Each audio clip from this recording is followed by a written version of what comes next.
Assalamualaikum semuanya. Masih di channel kami, Dongeng Sufi Official. Semoga kalian semua senantiasa sehat dan diberi rizki yang barokah. Amin ya Rabbal Alamin.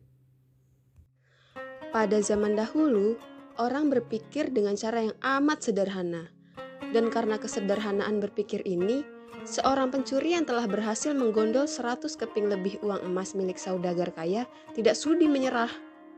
Hakim telah berusaha keras dengan berbagai cara, tetapi tidak berhasil menemukan pencurinya.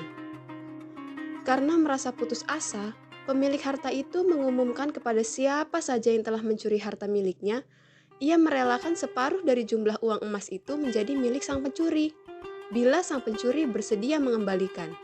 Tetapi pencuri itu malah tidak berani menampakkan bayangannya.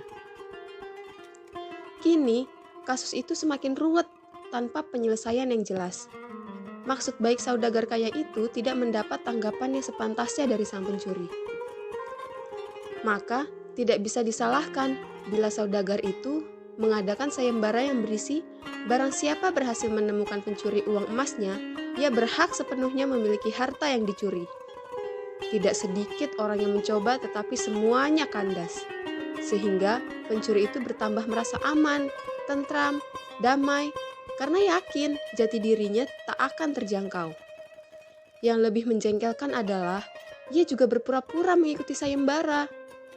Tidak berlebihan bila dikatakan bahwa menghadapi orang seperti ini bagaikan menghadapi jin. Mereka tahu kita, sedangkan kita tidak. Seorang penduduk berkata kepada hakim setempat,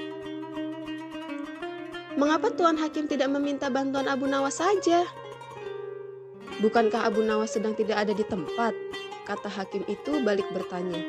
"Kemana dia?" tanya orang itu. "Ke Damaskus," jawab hakim. "Untuk keperluan apa?" Orang itu ingin tahu.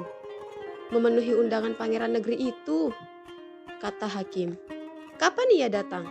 tanya orang itu lagi. "Mungkin 2 hari lagi," jawab hakim. Kini, harapan tertumpu sepenuhnya di atas pundak Abu Nawas. Pencuri yang selama ini merasa aman, sekarang menjadi resah dan tertekan. Ia merencanakan meninggalkan kampung halaman dengan membawa serta uang emas yang berhasil ia curi. Tetapi, ia membatalkan niatnya. Karena dengan menyingkir keluar daerah, berarti sama halnya dengan membuka topeng dirinya sendiri. Ia lalu bertekad tetap tinggal apapun yang terjadi. Abu Nawas telah kembali ke Baghdad karena tugasnya telah selesai. Abu Nawas menerima tawaran mengikuti sayembara menemukan pencuri uang emas itu. Hati pencuri uang emas itu tambah berdebar tak karuan mendengar Abu Nawas menyiapkan siasat. Keesokan harinya, semua penduduk dusun diharuskan berkumpul di depan gedung pengadilan. Abu Nawas hadir dengan membawa tongkat dalam jumlah yang besar. Tongkat-tongkat itu mempunyai ukuran yang sama panjang. Tanpa berkata-kata, Abu Nawas membagikan tongkat-tongkat yang telah dibawanya dari rumah. Setelah masing-masing mendapat 1 tongkat, Abu Nawas pun berpidato. "Tongkat-tongkat itu telah aku mantrai. Besok pagi, kalian harus menyerahkan kembali tongkat yang telah aku bagikan. Jangan khawatir, tongkat yang dipegang oleh pencuri yang selama ini menyembunyikan diri akan bertambah panjang 1 jari telunjuk. Sekarang, pulanglah kalian." Orang-orang yang merasa tidak mencuri tentu tidak mempunyai pikiran apa-apa.